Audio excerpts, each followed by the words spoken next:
T as in Tao. Coming to you live from the Iron Throne, it's the TaoEternal. Hey players, what up? So, it seems like in a lot of games, real-time strategy games, castle defense games, card games, could be any game, people will talk about certain strats that ruin everything. Just, can't play anymore. It's terrible. Can't do it. Won't do it. With this game, there's a few predominant strats that are doing quite well in the current meta, which will change. But one of which is the allegedly broken card, the Tower of Doom. If you're on the Castle Burn subreddit, you'll see about every day, every other day, some kind of rant about how this card is broken and how it's so unbalanced and everyone should quit the game and run screaming because it exists. Today, we're going to look at how that's not the case. I recently responded to one of these offering some reasons why I felt like the card is actually incredibly balanced. It's not an automatic win condition. And, like we like to do around here, we're going to look at some examples of how this isn't broken. Just a little heads up though, I bought in. Every game that I play for more than a couple hours, I am going to pay some money towards because I want to support the developers. I did the $20 we hit 1 million downloads pack scenario, which means I currently have enough rubies for the Emperor card pack. Now I have a theory, and I think it goes something like, I'm currently at silver 2. I will hit silver 1 at 800, which I believe will get there soon enough. I was kind of gone this weekend, so I didn't really play that much. But once I'm at that threshold, the cards that should be available to me, including all of the heroes, all of the tier 1 except for Bomber Mouse, Eye of Insight, Core of Winter, and Isabel's Grimoire, all of tier 2, and all of tier 3 except for the random card, which or the Valkyrie, which is great, but I'm not necessarily planning into one of my strategies.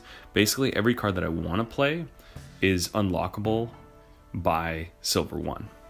So I'm going to wait to purchase the Emperor card pack until I hit silver 1. When I do that, I'll make sure to put it on a video so that everyone can see what goodies I get. But for now, let's jump into some replays. So like we like to do, we're going to do 3. And should we say that for last? Let's do that second. Okay, so let's do first an example. This is gold, so this is one less than Champions League. So let's first show what the Tower of Doom can do.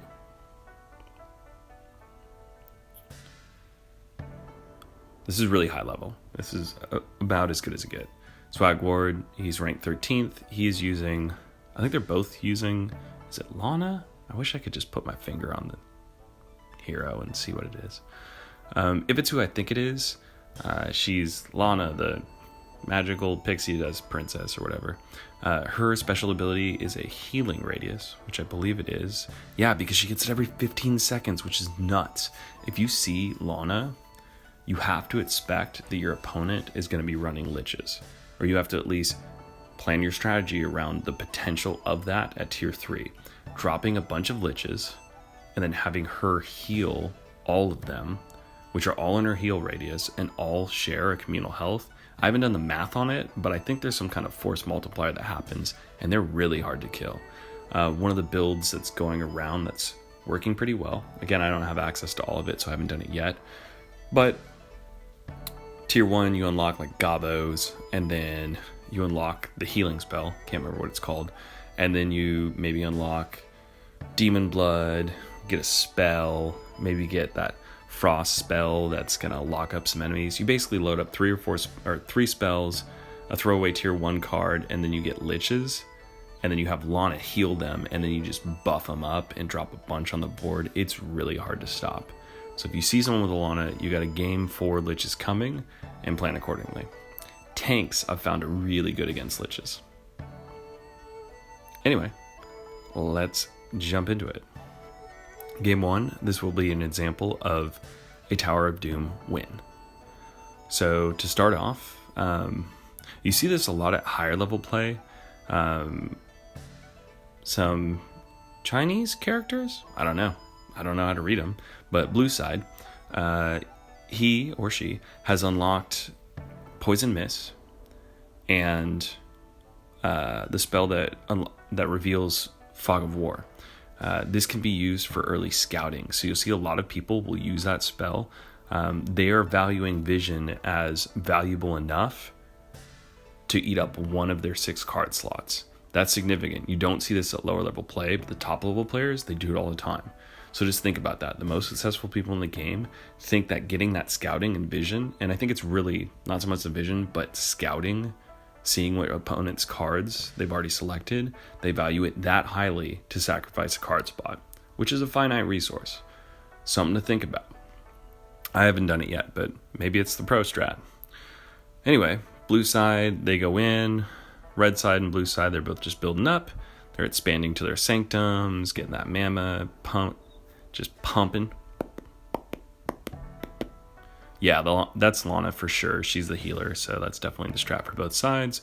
Blue elects to unlock catapults and earthen monstrosity. I'll get all the names eventually. Give me about 5 videos and I'll be spitting it out like LCS pros. Both sides are kind of turtling up a bit, which is interesting to see this going down. Haven't really seen any aggression. And again, some games will get like this. In these kind of situations, particularly on this map with these 2 side lanes that are really hard to get vision on, that's one of the reasons why I love selecting goblins. Because right about now, if I was in this match and I didn't know what was going on and didn't have that spell for vision, I'd be throwing gobbos up the side lanes just to get a sense of what is going on. It's just going to be a cannonball fest for a little while. Everyone's just turtling up. Also, if you want to see a good turtle strat, watch Nathanos. He's got a great one. We can talk more about it sometime. Alright, heroes are coming out, and boom, tier 3 hit, Tower of Doom goes down. Once Tower of Doom is played, a 3-minute timer starts. Once that timer expires, the Tower of Doom starts shooting off this massive, huge damaging attack. I think it's like 6k per shot. It does have a little splash area. I think it's like 2.5 spaces or something. Theoretically, or the argument is that if you play a Tower of Doom, you will win. This is not always the case. And some people who are saying that the card is broken, they're making this argument from the place of it's too overpowered, there's no way to stop it. That's not true. When you play a Tower of Doom, meanwhile, people are destroying each other with dragons and stuff, but when you play a Tower of Doom, the advantage that you get is a win condition, should it survive. Should you survive until the point where it can start firing. The disadvantage is you are eating up one of your card slots and putting down 100 mana, which is very significant. So in order to play this card effectively, you also have to keep yourself alive for 3 minutes, and you're down a card, and you're down that 100 mana, which again might not seem like that much, but that's essentially enough mana for a whole push, depending on what level of the game you're at. And red side, now probably aware of what's happening, they're getting a little bit more aggressive. Now, one thing I don't know for sure is if they don't get a unit close enough to see the tower, is that revealed without that spell that reveals the Fog of War and does scouting? I don't know if red side 100% knows that a Tower of Doom hasn't played yet. But if they don't know now, they're probably going to figure out soon. Particularly if those liches get far enough down to actually see the tower. Tower's been down almost 2 minutes. It's a dragon party. Notice that on red side, the best defense they got against dragons right now is either other dragons or the little goblin helicopter dudes, which are all right. But they have those catapults. Blue side's just gone into the air. Catapults are useless. You want to look for those kind of advantages in your matches for sure. Just sometimes the best strategy is to nullify your opponent's better cards by either staying on the ground or going into the air. Something to think about. All the liches are about to pop. Boop. They all evaporate together. Tower's got 26 seconds. For blue side, I really dig how they played this Tower of Doom. I think they did it correctly. They upgraded cards as fast as they could to get to tier 3 and threw that tower down as soon as they could. They were saving mana in between tier upgrades to make sure that they could select new cards as soon as possible. It takes 3 minutes to activate, so you got to get it down as fast as possible in a 6-minute match. And with about 35 seconds left, the tower starts to go. Red side concedes, knowing that they have not done enough to stop that attack. Easy victory, blue side. So, upon seeing this, you might be like, well, Tao, there's just nothing they can do. Well, allow me to introduce Exhibit B.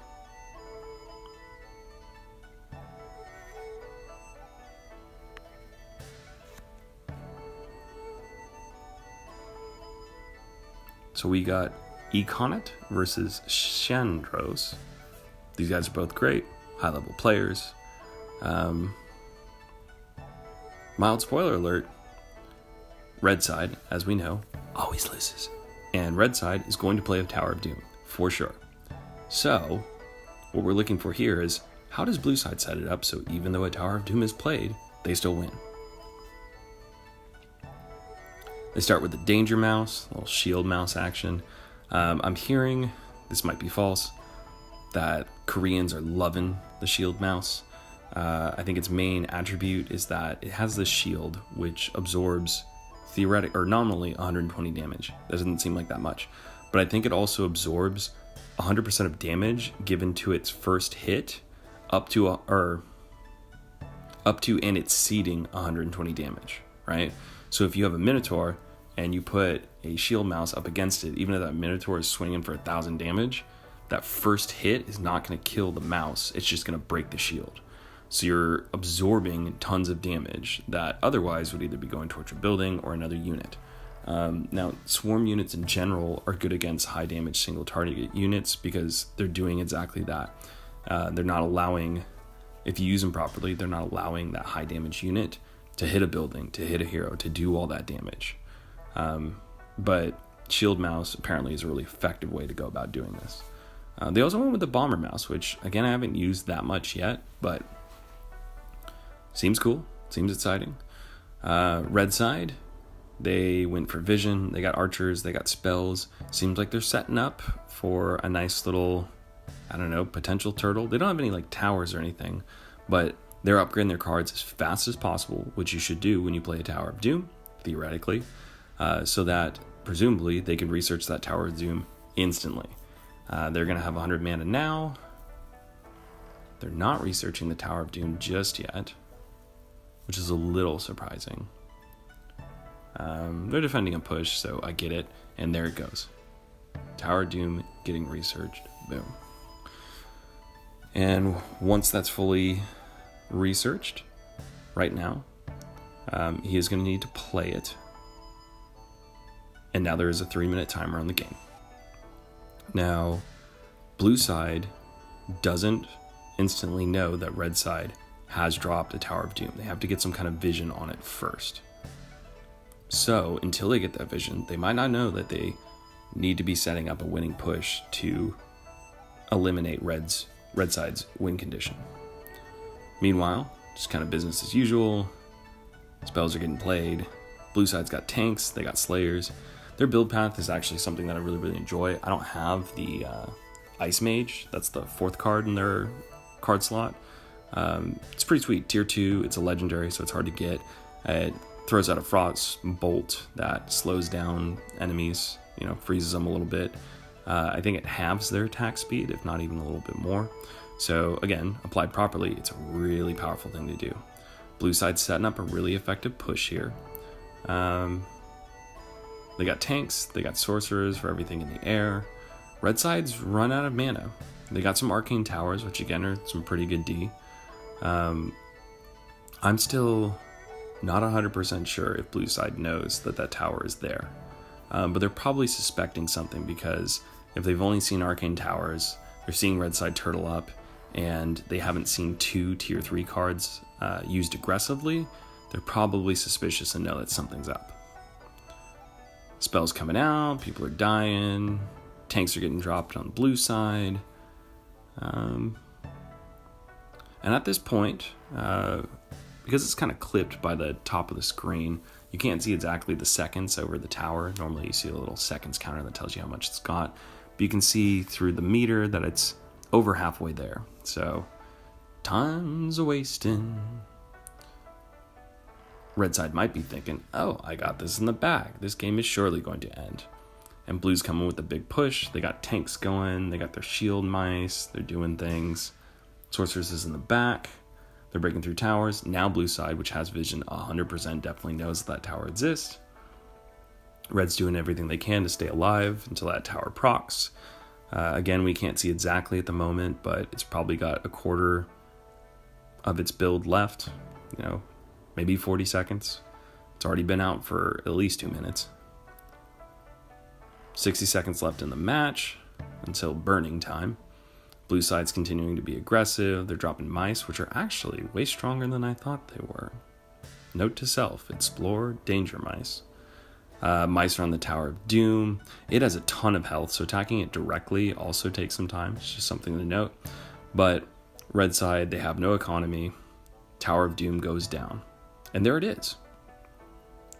Red side concedes. So to all the naysayers, what was blue side doing to win that match? They just continued to be aggressive, work their game plan, and push. What was the disadvantage that red side had? They lost that 100 mana that was put towards building the tower. There's also the time component that it takes to just unlock the tower period, which is about 15 seconds. And then they had that 3-minute timer going, which it's exciting when you've played the tower, but that denied them a second tier 3 card. That's a huge disadvantage. Tier 3 cards are really, really critical, and a lot of people build their game plans around them. So there it is. Not impossible to destroy the Tower of Doom. Now, I believe I saw one more, which looked a little bit interesting. Well, they all are. But don't mind me while I take a little gander. If I did actual editing, I might put in some Muzak now, but I'm doing this all on my phone. We're keeping it lazy. For sure. Is it here? Bear with me for a second. Da da da da da da da da da da da da da. Here it is.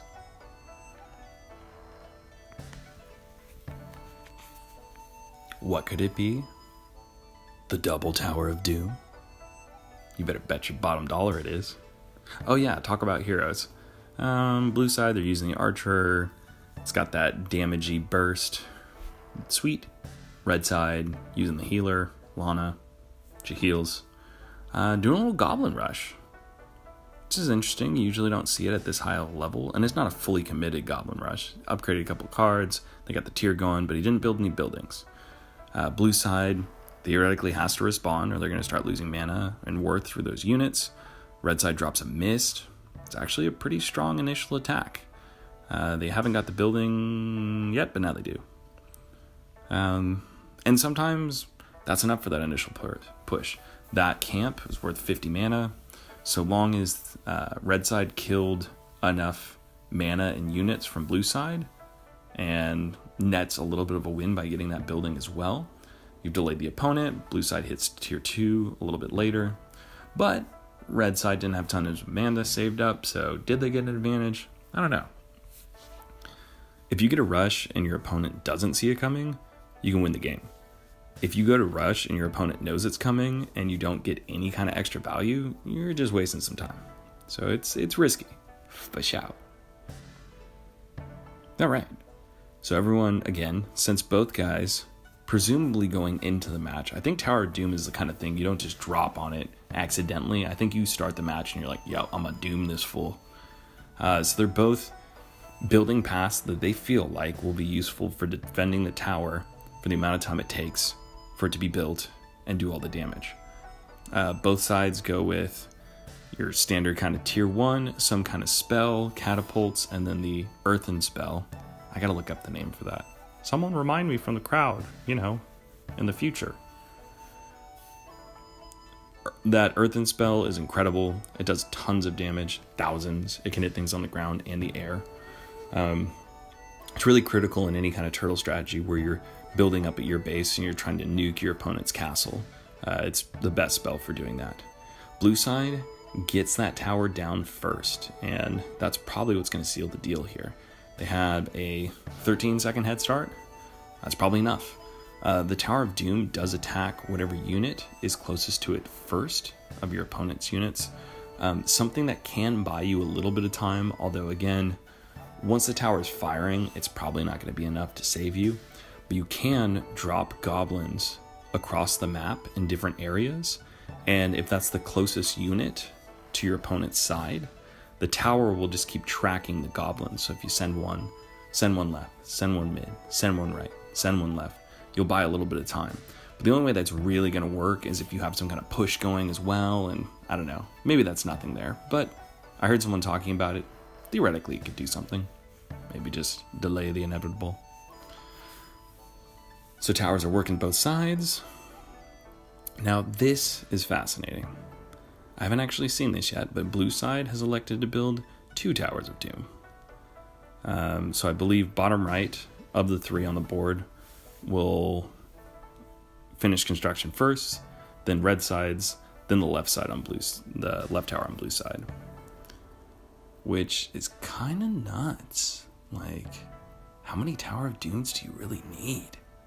Oh, the other thing about the Tower of Doom, which is noteworthy in terms of it being balanced, is I believe it takes up 10 capacity, which is significant. That's 10% of your total capacity. If you're trying to build effective pushes, that's a lot.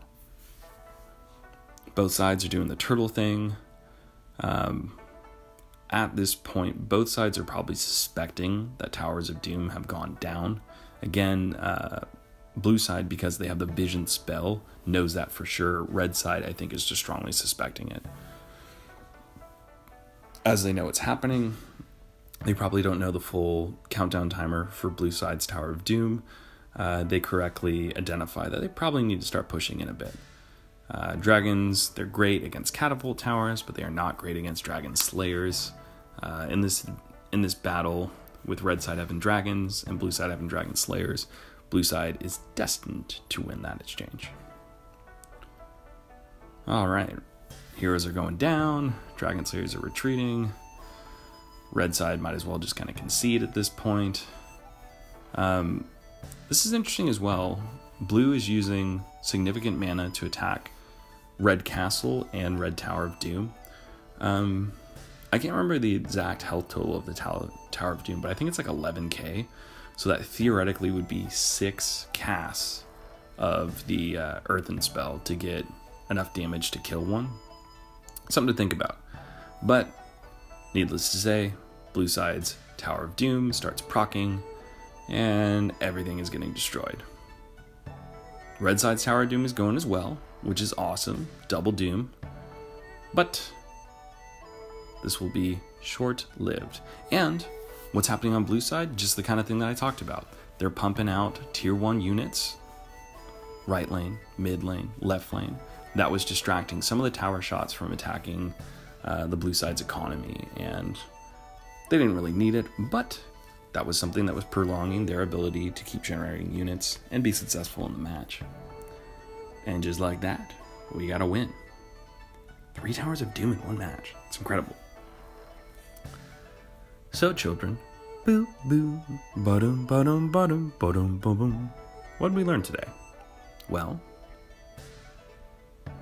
Tower of Doom, 11,790 health, and does, wow, 6,600 damage per shot with an area of 2.5, so that is a little splashy, and a capacity of 8. Okay, so I was incorrect, not 10, but still 8. That's significant.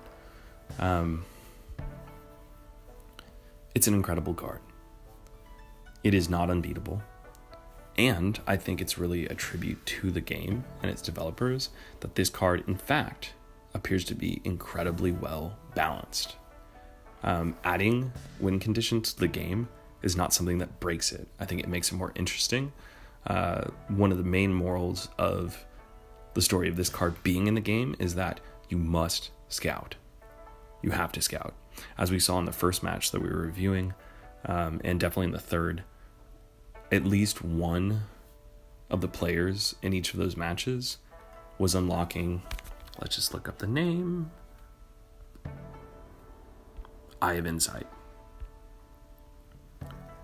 Vision is critical. Yep, and there it is. If an opponent's building was revealed in this way, you gain intel about their deck.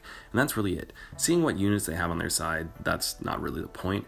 It's getting vision on one of their buildings and learning about their deck. It's critical. So if you're not taking Eye of Insight, you should plan to have something like Goblins so that you can be checking out what your opponent is doing. If you get that vision and you know that they're building a Tower of Doom, you know they're down a card, select 2 very aggressive tier 3 cards. For example, if you've got, Goblin Tanks and Minotaurs, maybe a Dragon Slayer if your opponent happens to take dragons. You get tanks and a Dragon Slayer, that's plenty to take out a Tower of Doom. Something to think about. Also, quickly before we go, let's look up a few names that we don't know. Cuervo, some kind of lightning-y hero. Okay. I don't know. He doesn't seem terribly great. Naylin, she gets to deploy towers. That's awesome. Osborne, his special ability, he can draw aggro and gets a shield while he's doing it. It's great. Merham, he gets a ranged spell with an AoE. It's kind of like a baby fire pillar. Also pretty cool. And Lana, she's the one who heals in a radius. If you see her on the board, expect liches. Fish out. Any other names we're screwing up during this match?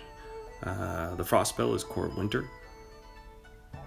Prevents affected enemies, castle units, and towers from attacking, and their heroes and units from moving. Boom. Lasts for 3 seconds.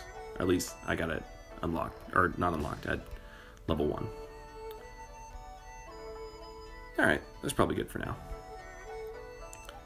Well, friends, thanks for stopping by. It's been a blast.